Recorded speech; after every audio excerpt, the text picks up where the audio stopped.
Komið sæl aftur og verið velkomin að Rauðaborðinu. Við ætlum að fjalla hérna aðeins fátækt enn og aftur, en það sem sagt ekki af því að það að koma jól. Heldur tilefnið ráðstefna sem haldin var, eða málþing sem haldið var á síðastliðinn föstudag, sem undir yfirskriftinni hvers vegna leggur það ekki bara fyrir. Og til mín til þess að fjalla þetta málþing eru komin Guðný Björk Eydal, prófessor í félagsráðgjöf við HÍ, Landsæl, Jóhanna Freyja Ásgeirsdóttir, félagsráðgjafi hjá Landspítalanum, Landsæl, og Halldór S. Guðmundsson, prófessor í félagsráðgjöf hjá HÍ, Landsæl.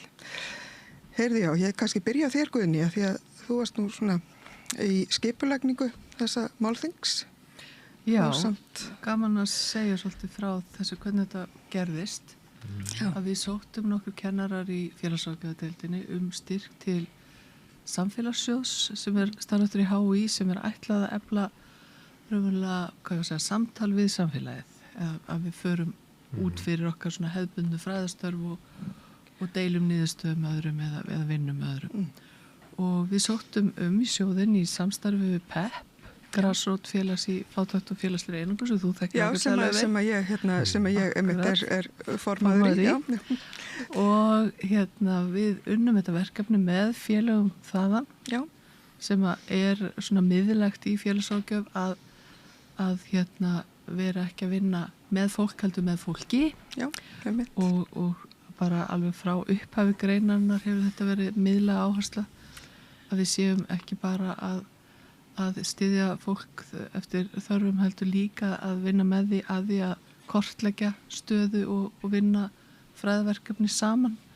Og ég rifjaði mitt upp á málþinginu að 1889 þá stofnaði Jane Addams hverfamiðstöð í Chicago sem hét Hull House. Þar sem hún lagði svo mikla áherslu á þetta og hún bjó þar með sínu fólki. Þannig að við höfum nú ekki tekið þetta allavega þangað. Við erum alltaf að reyna að muna eftir þessum áherslum og í amstri dagsins þá kannski verður minn úr því að við vildum en allavega vilja gerð og erum alltaf að tegja okkur eitthvað í þess átt. Og við erum ekki að tala bara notenda samráð heldur notenda samstarf. Þetta alveg, við vinnum allt saman, þá alls skrefin. Og þetta var afar ánægileg vegferð, öflugi félagar úr PEP, unnum með okkur rannsóknina. Tóku rýnihópa viðtöl við fólk sem býr við langvarandi fátækt því áherslan í verkefninu var á reynslu af því að lifa við fátækt. Því við eigum talsvert af talnagögnum en einhvern veginn reynslu svo fólks fá lítið rými í umræðu á Íslandi. Akkurat. Og svona erum við alltaf dugleg að þakka það að fólk búi við fátækt. Já. Og hlutaverkefninu var að greina frá niðurstöðunum og við undirbyggum þetta málþing í aftur samvinnu við okkar fólk og fengum líka til liðs öfluga sveit frá sjálfboðaliða samtökum og því þau að vinna þetta daglega með fólki í þessari stöðu og við fórum yfir það sem við höfum lært og meðal annars fluttu bæði Halldór og Jóhanna erindi sínar nýju rannsóknir en Jóhanna vann lífssöguransókn innan þessa verkefnis og skrifaði hana MR-ritgerð. Einmitt. Það akkurat það sem mér fannst forvitnilegt. Geturðu sagt okkur aðeins Jóhanna frá þínu erindi og þessari rannsókn sem mér svolítið forvitnilegt þetta form, ég hef ekki heyrt af því áður, lífssöguransóknir. Geturðu kannski aðeins útskýrt það fyrst? Já, þú ert ekki ein með það. Ég hafði líka lítið vit á þessu fyrir Guðný kynnti mér fyrir þessi formi af rannsókn.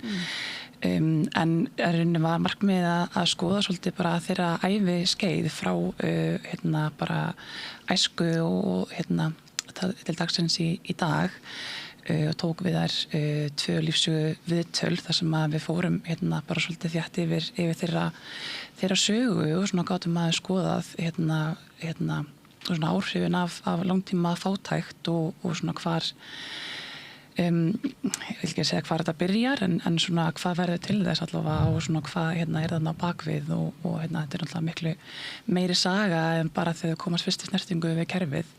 Þannig að þá svona kannski hugmyndin að ná að fanga hana aðeins og búa til smá dýpt þarna líka. Akkurat. Ég já, þetta voru sem sagt 2 einstaklingar, er það ekki, sem að þú byggir þarna á. Og sem sagt, mér varst líka yfirskriftin á verkefninu, mjög sláandi Tryggingastofnun á mig. Já, einmitt. Það getur aðeins Þetta kemur í rauninni bara beint tilvötnun frá þeim kondum sem ég talaði við þar sem önnur þeirra lýsir stöðu sinni svona eins og Tryggingastofnun eigana svolítið, hún greinir frá því að hún svo stýrir svolítið vinnu framlagi og atvinnuþátttöku og hvernig þau hátta sínu heimili og hver eru skráðir saman lögheimili og annað, þannig að það var svona upplifun annara allavega að hún væri einn þeirra sem var greiðlega sorglegt en svona, þótti þetta viðandi titill þannig að svo grípum mann svolítið og svona heldur lýsandi líka. Já, einmitt. Getur þú farið aðeins yfir svona hvað stóð helst upp úr þessum Já, það væri ansi lengi að segja frá allir þeirra lífssögu en svona kannski helstu niðurstöðunar voru þær hvað langtíma fátækt er mótið miklu frekar af kerfinu heldur en nokkuð tíman þeirra fjárhag og þessi miklir fordómar og skömm sem að fylgir fátækt og ennþá ríkjandi sem að var mjög sorglegt að heyra og fagfólk er ekki undaskilið þeim fordómum sem að þær upplöðu gagnvart fátæktinni. Svo líka þessi andlega vanlíðan og félagslega einangrun og hún einhvern veginn svona vindur vatn svolítið upp á sig hjá þeim þar sem það voru með miklar fjárhags áhyggjur sem að ýttu undir kvíða og þunglindi og var svo að félagslegri einangrun og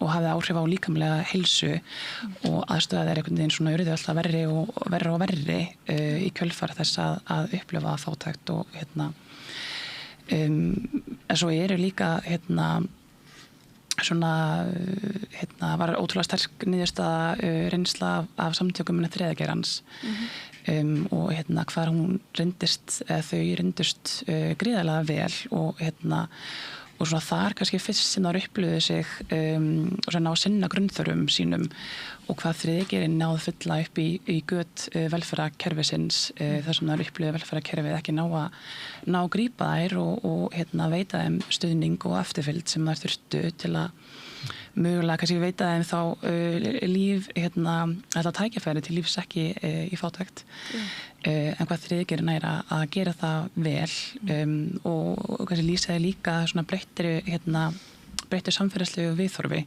sem mér þótti mjög áhugavert að sjá. Fólk orðið svona opnara fyrir því að versla á nytjamörkuðum og kaupa mat á síðasta söludag og það létti svona sundur skömminni hjá þeim þetta sem áður var kannski álitið merki fátækt en heitir núna að vera umhverfisvænn. En ég er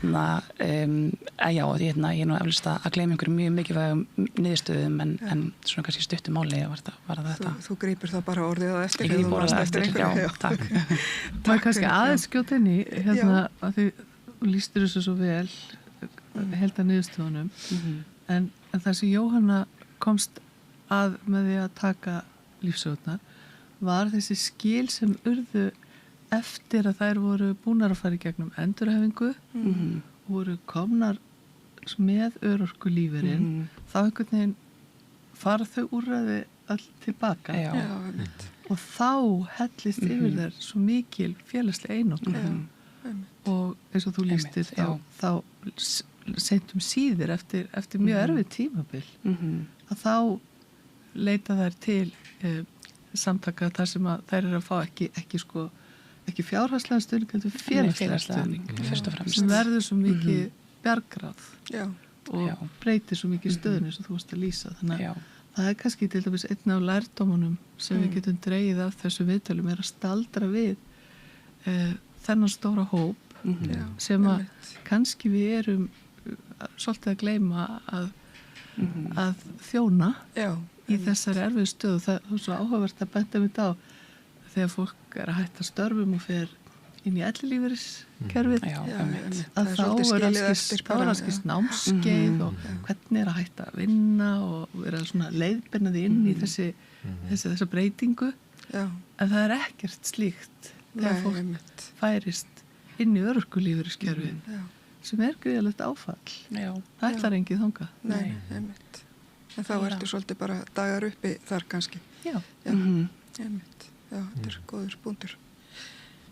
Heyrðu, ég kannski beini sjónum til þín. Ég ætla að finna hérna Halldór, þú fórst yfir þróun fátæktar í tölum. Já, það er Getur aðeins Já, ég fekk þetta verkefni já, einmitt, vera tölulegi maðurinn. að setja mig í hlutverkið að reyna að safna saman svona Já. ákveðnum, kannski sögulegum upplýsingum eftir hvað hefur verið að gerast á undanförnum árum samkvæmt viðurkenndum og opinberum mælitölum og skýrslum. Akkurat. Og það er auðvitað mjög gaman sko, en það, ég byrjaði nú svolítið á því eins og við vorum aðeins að tala hérna áðan sko, ég byrjaði nú svolítið á því að rifja upp hvað við vorum að gera hérna 2011, 10, 11 og 12. Farsældarskýrslan góða. Já, þegar við vorum að vinna í verkefni sem að einmitt kallaðist farsæld þá. Já.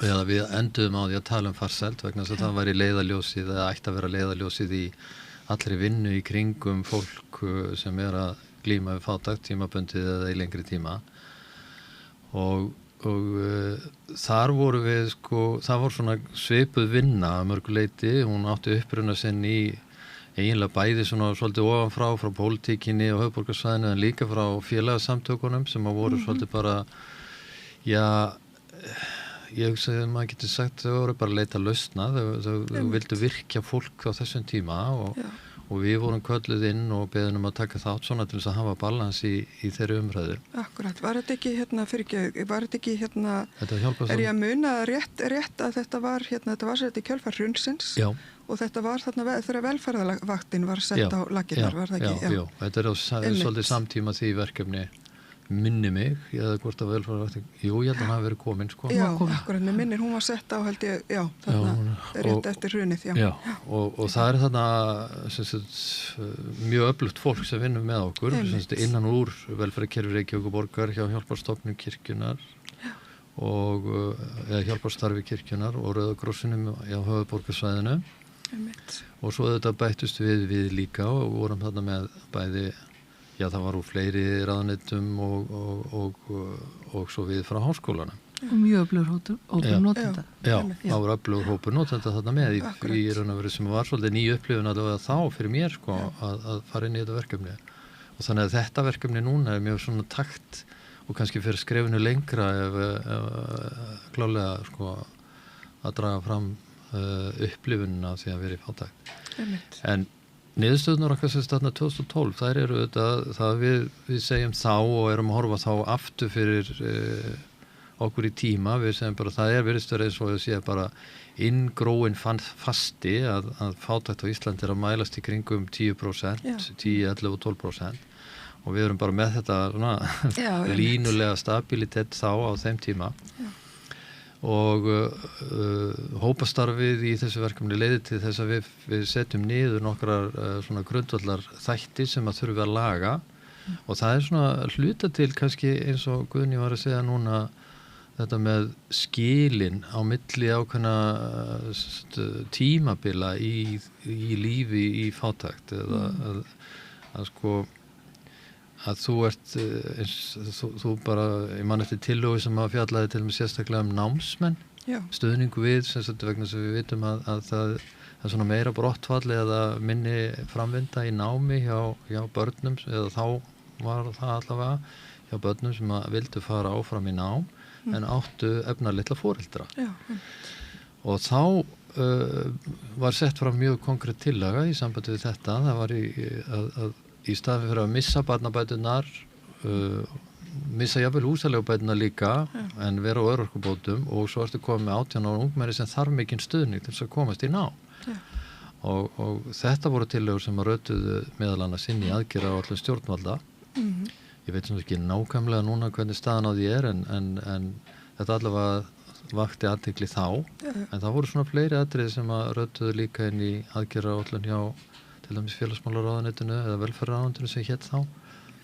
Og ég held að segja að sko, þessi vinna skilaði árangri þá og hefur ábyggilega haft áhrif ennþá. Þannig ég byrjaði svolítið þarna og síðan fór ég að draga upp tölur úr alþjóðlegu samhengi. Hvar eru við stödd núna og ég var að reyna svona að tekna upp að það er svolítið misjafnt hvaða niðurstöðu þú færð algengi eða tíðni fátæktar eða réttar sagt fólk undir lágtekjumörkum sem eru þá reiknuð hverjum tíma eftir því hvaða aðferðir og gagnasöfn þú ert að nota. Og það er mikilvægt að fólk sé meðvitað það að það er aðferðirnar við og gögnin sem þú ert að vinna með geta haft áhrif á það hvar þú og hvernig þú reiknar niðurstöðuna eða hver niðurstöðan verður. Það samt breytir ekki því að stóra myndin á Íslandi er auðvitað svo að við erum með mjög lágt hlutfall fólks eða einstaklingar sem að mælast undir lágtekjumörkum í samanburði við aðra þjóðir. Þannig að við getum alveg byrjað þar. Við erum að standa okkur vel í alþjóðlegum samanburði og það ber að vera að taka tillit til þess. En markmiðið er miklu stærra. Það eru sjálfbærni markmið sem gangi út og það hegi engin fátækt að vera til og við viljum bara helst reiðinu út. Þar kemur náttúrulega inn sem ég fór ekki inn á í þessu, það er þetta með sem að þið fóru svolítið inn á, það er þessi lengd fátæktarinnar, hversu djúp er hún, hversu varanlega er hún og það eru til svona, það eru alveg til tölur það sem að við höfum verið að reikna út núna síðustu árum. En það sem að mér finnst kannski mikilvægt að fólk hafi með sér núna er að þegar við erum að gera kannanir þá erum við að fá þetta í kringum 10% niðurstöðuna. Og Hagstofan er að gefa út svipaða tölur, þannig að fátækt mælis svona frá 9 upp í kannski 11%, kannski í einhverjum sveiflum. En þegar við tökum gögnin sem að byggja á skattaframtölum allra Íslendinga og allra þeirra sem búa og greiða skatt og telja fram á Íslandi og tökum það saman yfir lengra tímabil, þá erum við að fá hærra hlutfall. Það ber að taka með smá fyrirvörum og þó að við fáum hærra hlutfall sem að reiknast undir lágtekjumörkum með þessum 100% gögnum af þjóðinni eða það er bara þjóðin að þá skýrist það hluta til líka í því að það eru einstaklingar sem koma og ég sagði svolítið frá því erindinu að það eru einstaklingar sem eru alltaf á ferðin í samfélaginu bara eins og var í fréttum fyrir örstuttu síðan að búa jafnmargir Íslendingar erlendis eins og innflytjendur eru á Íslandi.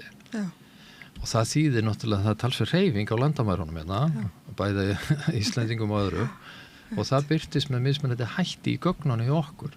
Þannig að við þurfum svolítið að reynsa gögnin og taka til í þessum gögnum sem eru allir Íslendingar til þess að finna það út að sá sem að kemur hérna og býr hér eða Íslendingur sem kemur til landsins í september eftir nám erlendis hann er ekkit endilega fátækur en hann reiknast fátækur þegar ég tek bara 3 mánaða laun og deili því niður í 12 þannig að við verðum að reynsa svona tilvik í gögnunum okkar til þess að reikna lágtekjumörkin Svo líka eru þættir sem er eins og sem er ekki inn í þessu hjá okkur í fyrri ferðinni sem við vorum að gera skýrslu sem við skilum til Alþingis og við forsætisráðuneytisins og Alþingis 23.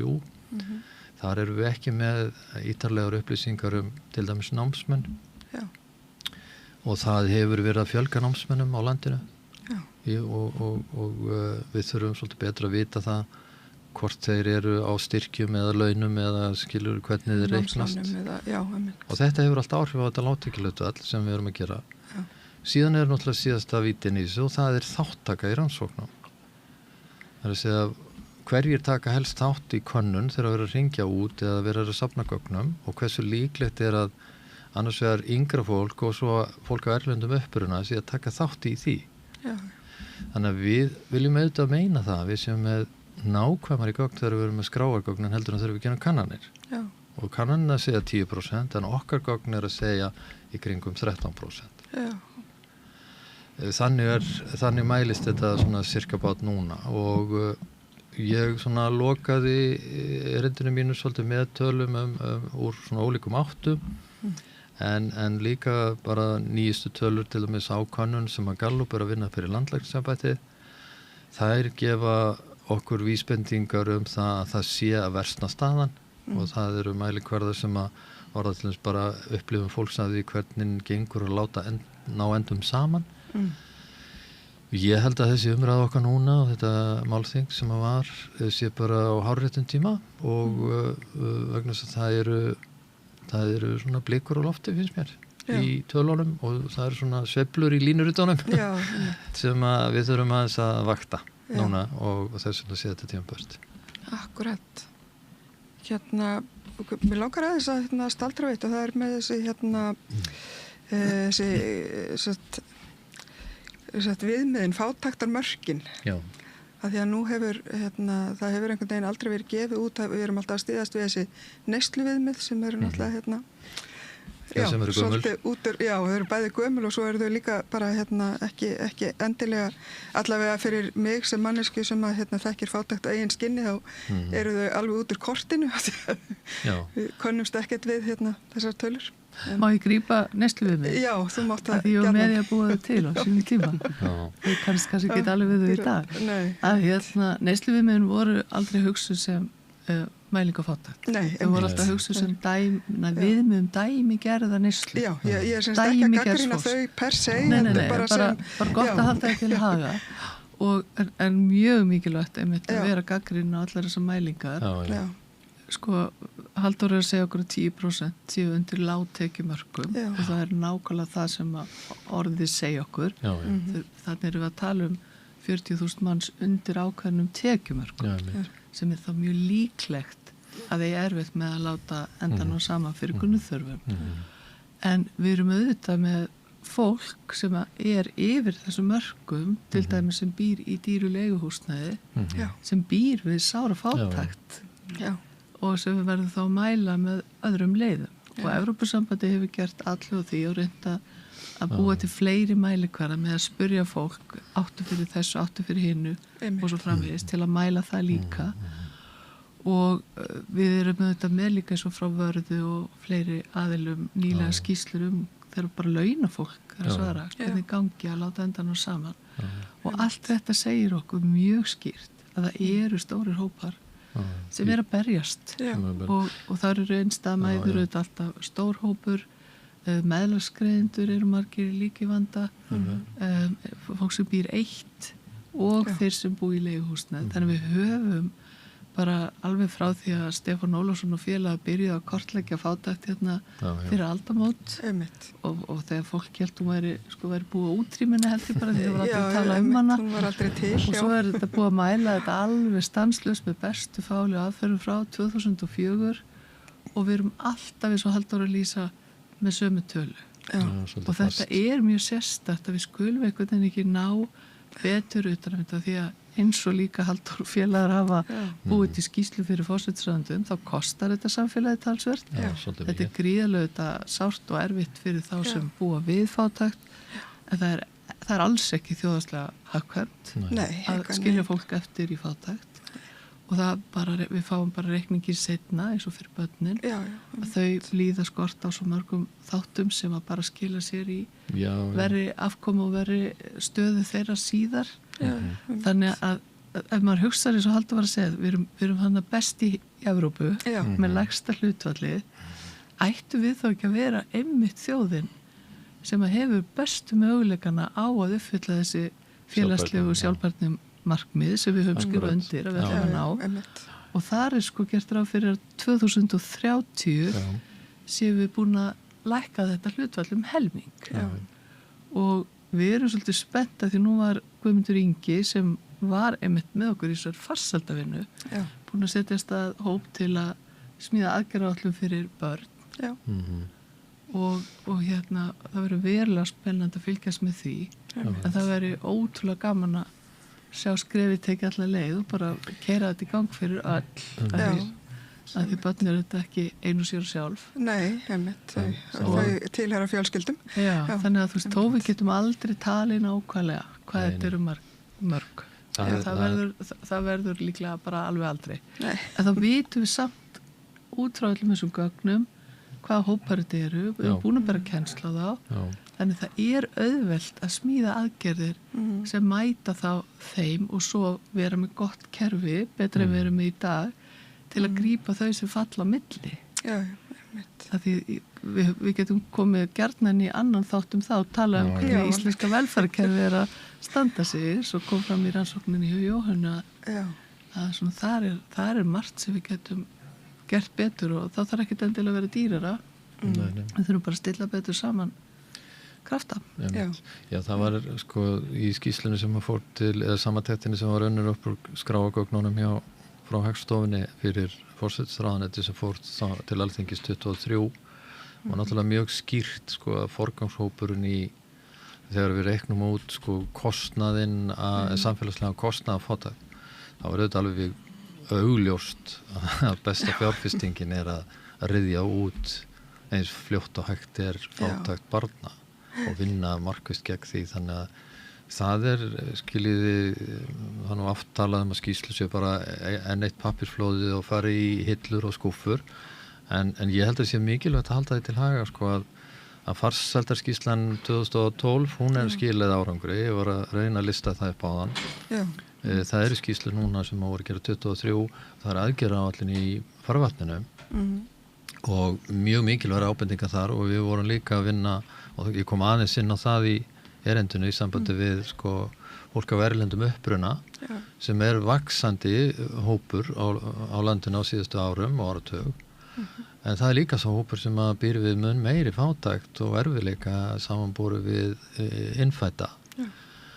Og við getum ekki bara lagað fyrir einn hóp, við verðum að laga fyrir þá sem búa á landinu og við höfum ákveðið að fá hingað fullt af fólki vegna svo okkur vantar vinnandi hendur. En það er svona eins og kollegi minn Kolbeinn hefur nú orðað það líka að sko, þetta er ekki bara hendur, þetta er líka fólk. Já, akkurat. Þannig að við þurfum að sinna þeim og þar eru börn sem stækkandi hópur. Já. Og það er áberandi þörf á því að kíkja sérstaklega á þann hóp og svolítið svona fara varlega í þessa umræðu sem að mér finnst vera dálítið uppi núna. Varðandi það að þessi hluti samfélagsins sé einhverju annarlegum hvötum eða stöðu hér með það sem er að gerast annars staðar sko. Ég held að við þurfum svolítið að líta í eigin barm það hvar annarlegu hvötina liggja. Ef við ætlum ekki að gera þetta og laga til. Akkurat. Það eru víða fordómarnir eins og kom fram svo skýrt í rannsókninu Jóhann og líka í rýnuhópa viðtölunum og persónulega varð ég alveg pínuhissa hvað þetta var sterkt og mikið og erfið upplifun og til dæmis voru viðmælendurnir að lýsa eða fengu gefins til dæmis merkjavöru frá hjálparsamtökum og þá var verið að mæta þeim með fordómum yfir í að þeir getur verið í svona fínum fötum. Þannig að þeir sem búa við fátækt eru undir mjög sterku félagslegu taumhaldi hvað sé eftirliti. Já, eiginlega eftirliti, bara hvað sé viðeigandi þeirra fyrir fólki þeirra stöðu. Og þess að segja líka fyrir ekki að þeir svona upplifa að fólk svona finnast að megi hafa skoðun á öllu sem að þau gera. Bara við þetta að vera þáttakandi sko, og einhvern veginn fátækt er ekkert síður það sko, hvernig að þú hafir þessi mannréttindi sem allir eiga að hafa og sérstu virkur og getur verið virkur og mér finnst rosalega áhugavert þetta að þú sérti einlega sko, það er svona verið að hamast við í alls konar endurhæfingu, verið að reyna að koma þig út úr hinum ýmsu kerfum á meðan þú ert ekki komið með örorkulífeyri.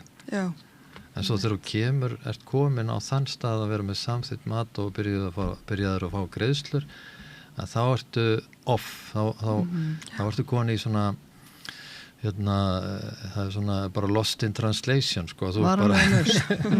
Þú ferðu úr einu kerfi í annað, eins og þú veist að tala úr atvinnulífeyri eða þú ferðu úr endurhæfingu og stuðningi og backupi og félagslegu samskiptum örfun yfir í það að vera bara... Það mjög skrítið að þetta sé álitin einhver svona endastöð. Já, það er það. Það sem þú ert bara settur út og svo... Og líka sérst þetta við meðhöndlum þetta ekki sem mikið áfall. Já, og sem það þegar allt í þú fær Getur verið skilaboðun að þá erum við ekki að tala um fólk sem býr við örorku frá upphafi, heldur bara fólk sem er búið að vera á vinnumarkaði og glímir við sjúkdóm og erfiðleika og fær þetta mat, það er ekki happdrættisvinningur, það er bara ávísun á mikla, mjög erfiða stöðu til lengri tíma. Og einhvern veginn þá meðhöndlum við það alls ekki þannig. Og það kom svo aftur skýrt fram bæði í rýnihópánum og viðtölunum. Því að jafnvel þó þú sért sko, eins og við höfum verið að reikna út þetta með hagkvæmnin, ef maður vil tala samfélagslega hagkvæmni sko, að það er eitt að fá lífeyri til framfærslu en það getur verið virkur samfélagsleg það sem skiptir máli sko. og kannski bara til að aðeins að varpa ljósa þetta virkur samfélagsleg, það er svo auðvitað að segja þetta og kannski þarf aðeins að útskýra betur hvað það er flókið að vera þar og hefur lítið milli handana að viðmælendur, Jóhanna, þú kannski segir frá hvernig það voru að lýsa ef til dæmis vinkonahópurinn vildi fara út að borða. Já, það er svona einmitt veldu að það er svona fyrir sér svona gildum samfélagsins það sem að er svona lagt upp með að börn sé í tómstundum eða íþróttastarfi og fólk sækir ekki skemmtanir, sé virt í félagslífi hvaða svo sem og svo þegar ekki, það stendur ekki til boða hvaða svo fylgir því bæði mikil skömm fyrir þær og svo líka mikil félagsleg einangrun og það er svona sem veru sér við því að fara í kaffi eða fara í visluna sýninguna eða hvaða svo sem að fundu kannski aðrar afsakanir heldur en fjárhag til að svona létta undir skömmunni og já, að geta ekki komið með gjafir í veisluna það ferður bara frekar að fara og við höfum séð til fleiri viðtalsrannsóknum hjá okkur að fólk kannski bóði út að borða endilega hittast vinahópurinn úr barnaskóla og þú átt 500 kall inn á kortinu þá ferður náttúrulega ekki eða þú tekur sénsinn og ferð og borðar bara það allra ódýrast á matseðlinum og drekkur vatn og svo á splitta reikningnum þá kannski hálfu mánuður og framfærslu farin þannig að þetta er bara ómöguleiki sem að margt fólk skilur auðvitað ekki og ég held að sé þessar sögur og þessar lýsingar sem þurfa svo mikið að koma fram til þess að samfélagi fái betri skilning á verkefninu að lifa í fátækt, hvað það er flókið og þá erum við ekki byrjað að tala um hvað er flókið að framfleyta börnum og sjá þeim fyrir nauðsynjum og öllu sem þau þurfa þegar ekkert er eftir þegar búið er að borga leiguna og föst útgjöld og það er líka fyrst mér mikið íhugunarefni fyrir Íslands samfélag hvert erum við komin þegar við vísum raunverulega stórum hópi fólks á sjálfboðaliða samtök þriðja geiran til þess að fá matargjafir er það staðan sem við viljum búa fólki og þetta eru þau að vinna frábært starf, ekki slemt það. En ég verð alltaf svo hugsið til dæmis núna fyrir jólið, þótt að sé ekki jólaþáttur, að það má samt tala um jólið. Það má tala um jólið, já fyrir það, að þegar ég var að vinna sem félagsráðgjafi í félagsþjónustunni fyrir örfáum árum, en einhverjum áratugum reyndar, að þá var alltaf greiddur út sérstök desember uppbót. Því það var bara gert ráð fyrir fólk sem að væri að framfleyta sér á fjárhagsaðstoð, það þyrfti líka að halda jól. Svo var þetta bara afnumið og við vitum auðvitað ekkert hvernig einstök sveitafélag hafa því, það getur verið alls konar því þau ráða sjálf hvernig reglunar eru, en þessu var raunverulega bara veitt verkefninu yfir á hjálparsamtök og er það samfélag sem við viljum bjóða fólki upp á og munum við raunverulega að við erum öll bara einn í hrösun hérna út á bílastæði frá því að vera í þessari stöðu. Þetta er ekki hópur sem er einhver fasti og bara með einhverjum skilmerkjum, þetta bara eru við öll ef við lendum í þessum aðstæðum að veikjast eða þurfa að detta út af vinnumarkaði út af einhverjum aðstæðum. Mér minnir sko að þessi desember uppbót einmitt, hún hefur verið lögð af þarna. Ég minnir að það sé búið að komina eftir á allavega hjá Tryggingastofnun. En ég man ekki alveg hvernig það var með fjárhagsaðstoðuna, hvort þú þurfir að hafa verið allt árið á fjárhagsaðstoð eða eitthvað til þess að fá þessa desember uppbót. En þetta svona svolítið, þetta breytist oft bara eftir einhverju pólitík. Sko. Við vitum að sætið tómt frá samtökunum sem að hamast núna í útlutun. Já, akkurat við fáum það seinna. Það svo mikið að gera. Þannig að þetta orðin bara veruleg. Einmitt, já, þetta yfirleitt mjög annarsamur tími hjá hjálpar samtökum. Sko. En mér langar aðeins að fylgja þessu. Ég tek undir það umhugsanarefni hvernig samfélagsþjónustan eða velferðarþjónustan komin þegar við þurfum að haga málunum svona. Vegna þess að þú sérð sama munstur. Það ekki bara það einstaklingar sem lenda í erfileikum þurfum við að leita á náðir kerfa og bera sig upp og við höfum reynslusögur af því. Heldur eru líka með samtök í þriðja geiranum sem þurfa reglulega að leita á náðir stjórnvalda til þess að halda upp í starfsemi síni og betla út styrki hinga á þanga og bara núna síðast voru við það ekkert langt síðan að það var svona ég veit ekki hvort það voru fréttir að fagnaðarlæti að það væri tekin ákvörðun á þingi að eða ráðherra var að taka ákvörðun að það að borga jólauppbót eða desemberuppbót til einhverja ákveðina hópa. Þetta einhver svona þetta skulle þurfa að vera einhverja svona eiginlega í betl hlutverki að ná í það sem að öllum öðrum finnst bara allt í lagi að hafa og er bundið inn í kjarasamninga. Það finnst mann aldrei skrítið og það er skrítið þegar að þetta kerfi betla rans að fá aðstoð hjá velferðarkerfinu og svo betla á stjórnmálamönnum og svo framvegis. Þetta skuli vera bara í raun og vera að stækka. Það öfugþróun eða við þar hugmyndir sem við höfum haft uppbyggingu velferðarkerfisins á Íslandi og það er ekki í takti við það norræna velferðarlíkan sem við höfum líka verið að kenna okkur við. Þannig að ég held að við þurfum aðeins að stokka það upp hvernig við erum að gera þetta, ekki vegna þess að þetta sé ekki góð vinna, en það þarf að koma einhverju reglu á þessa vinnu með alveg eins og við gerum ráð fyrir því að fólk fái einhverja reglulega innkomu, þá þurfa þessi félög afmarka sín hlutverk með í samráði við þann aðila sem ætlar að styrkja á og halda þeim úti. Þannig að þú getur einbeitt sér að vinna með fólki en ekki vera í þessum fjárhagskröggum allar tíð. Það aðra grúa fólki að hamast við að semja alls konar og fara í lobbyisma, hinga og þanga. Og þessi kraftar væri bara betur notaði í annað. Og svo lýsa náttúrulega viðmælendurnir í rannsókn Jóhönnu því mjög skýrt hvernig tilfinninga að standa í röð og bíða eftir matargjöf handa börnunum sínum. Vill fólk almennt vera þar? Ef eitthvað kemur upp á, spyrja aftur. Viljum við hafa þetta þannig? Nei. Já, ég hef sjálf verið í þeirri stöðu og það er bara ekki skemmtilegt. Nei, ég á ekki þann draum heldur. Já, akkurat. Það verið í slíkri stöðu. Já, þetta einmitt áhugavert líka með þriðageirann því ég náttúrulega unnið mikið í þriðageirann líka. Og þetta er eilíf barátta einmitt að fá styrki sem að duga aldrei til rekstrar félags og svo eru náttúrulega líka alltaf alls konar kvaðir á styrkjónum og það er ekki hægt að sækja fyrir þessu, bara hægt að sækja, ég man á tíðanbili þá voru bara svona verkefnastyrkir, verkefnatengdir styrkir en aldrei var hægt að, fá styrki bara til að halda út í skrifstofu og starfsmanni sem í raun og veru það sem að félagsamtök þurfa. Þannig að þetta er allt mjög undarlegt.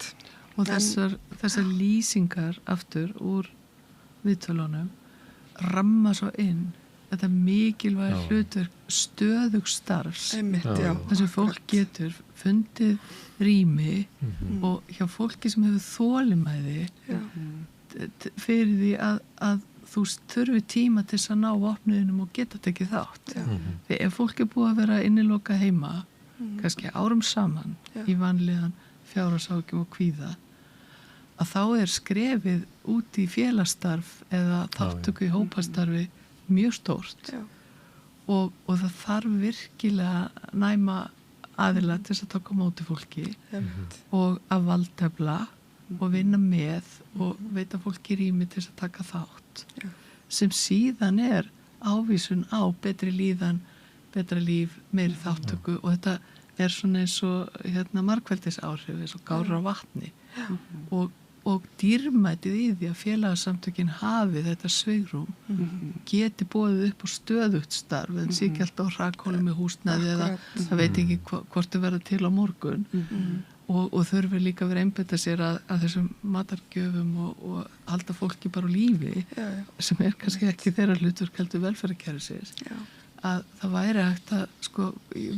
bara að vera hægt að mæla hver króna sem er veitt í svona starf skilar mörgu sinnum miklu tilbaka akkurat og þannig vonandi náum við að halda betur utan að þetta líka ég bæti nú kannski við líka bara að af því að í því að gera mér nú oft fólk sem að hefur líka reynslu af reynslu þekkingu og skilur hvaðan manneskjan er að koma, veit hvað hún er að gangi gegnum og svo framvegis. Og það tala líka það að jafningastuðningur hafi reynst mjög vel og þaðan rauninni kannski hafi svona flest bergar á þeirra þaðan hafið komið einmitt af reynslusögum annara og hvernig aðrir láta hlutinu ganga upp og eða hvað þau gerðu eða hvernig svo sem þau hafi haft að sínum lífi. Akkurat, ég einmitt mann eftir sérstaklega var einhver sem lýsti í þannig sko að koma og þurfi ekki að útskýra allt þú veist, það er bara manneskja sem tekur á móti þér sem að veit að þú þekkir á eigin skinni hvernig það er og getur svona svolítið leiðbendir í gegnum svona það sem er það sem fólk hefur verið uppnefnt kerfisfræðingar Þú þarft að vera kerfisfræðingur til að geta lifað af ég veit það er ekki einfalt verkefni að búa við fátækt Nei, það er eiginlega bara mér til dæmis óskiljanlegt hvernig fólk nærir að framfleyta sér á lagstu upphæðan sem við erum að greiða á Íslandi í dag það er líka bilið á milli neyslu neyslu viðmiðana og framfærslu viðmiðana sem er náttúrulega gríðalegt og svo eru náttúrulega mismunandi framfærslu viðmið í gangi eftir hvaða stofnun þú leitar til.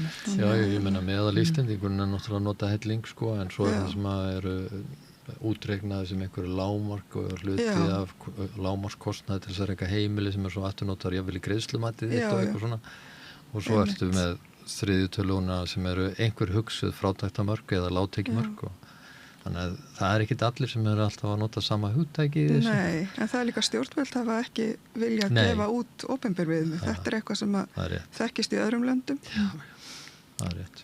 Og svo erum við náttúrulega líka með þetta að það er ekkert lágmark fyrir sveitafélögin sem eru að veita þess að neyðarast og þegar fólk fellur á milli kerfa. Akkurat. Sem því miður er og líklega óvalgengt til okkur. Það við erum að vísa fólki fram og tilbaka þangað til það lendir á staðnum sem það á að vera á og til dæmis fólk sem býr við langvarandi veikindu er búið að nýta sér allar rétt frá vinnumarkas bæði laun frá atvinnurekanda og sjúkrasjóði og endar kannski á sjúkradagpenningum sem eru mjög lág upphæð og þá er ætlast til að fólk raunverulega leiti þá til sveitafélags viðbót en ef það á maka með, það er nóg að maka með tekjur sko á borð við örorkulífeyri þá áttu ekki rétt á fjárhagsaðstoð því þá áttu yfir tekjumörkum því við reiknum ennþá tekjumörk sambýlisfólks og hjóna í fjárhagsaðstoð og þar með erum við að segja við fólk nei, kæri vinur Halldór þú ert hér farveikur á þínu sjúkradagpenningum en konaði verður að sjá fyrir þér og þetta er eitthvað svona sem glemtist þegar við vorum að vinna úr þarna öryrkjadómnum svo kalla á sínum tíma þegar var kveðið bara á þau í dómsúrskurða hver og einn ætti að geta framfleytt sér. Það væri sjálfstæður réttur manneski. Við skiljum hópa eftir í algjörlega ómögulegri stöðu ennþá í okkar allt og flókna velferðarkerfi. Já og því miður það sko og ég held að ég vil allavega halda því fram og ég held að sé nú ansi margir þeirra skoðunar að sko það er ekki svo einfalt að þetta sé einstaklingsbundin vandi. Nei.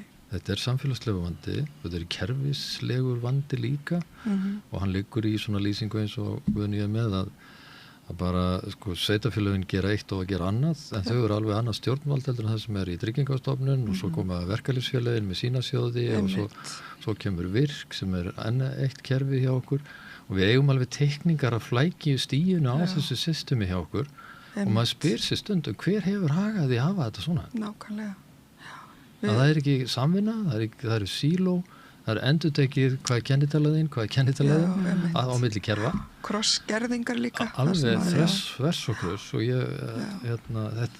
en það vantar hildarmyndina. Það vantar samræmda mynd og svona yfirlista í mínum huga stefnu.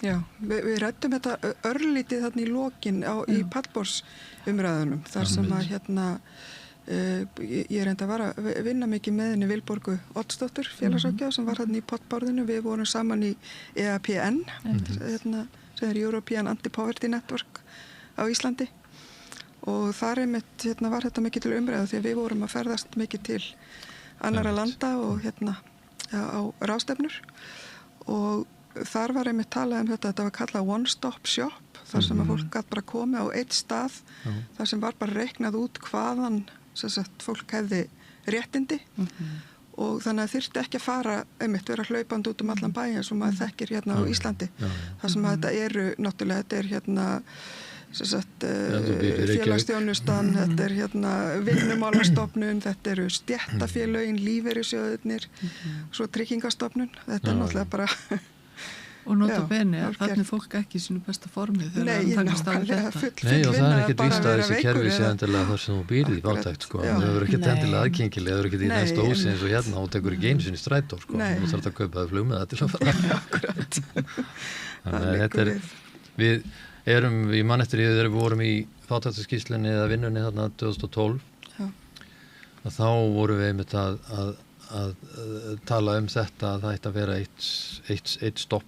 ein stoppstöð vegna þess líka að þá var komið af stað og bara töluvert áleiðis og það var norska breytingin þar sem var verið að samþætta vinnumálastofnun, tryggingastofnun og félagsþjónustu og setja bara í eitt kerfi sem að þeir kalla bara NAF og svo umræða fór talsveit í gang og allir voru hrifnir en það var aldrei tekin ákvörðun.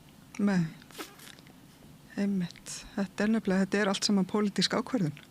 Já. Það er Já, og það er kannski líka bara áhugavert hvað við tölum í íslensku samtali því að þetta verið dugleg við Rauðaborði og þessar stöðu en svona, ef maður flýgur til Norðurland og opnar dagblað það var alltaf lofa ég, allavega ein grein í blaðinum eitthvað velferðarmál eitthvað eitthvað hluta eða þjónustu eða eitthvað við einhvern veginn bara svona tölum mjög lítið þetta og til dæmis bara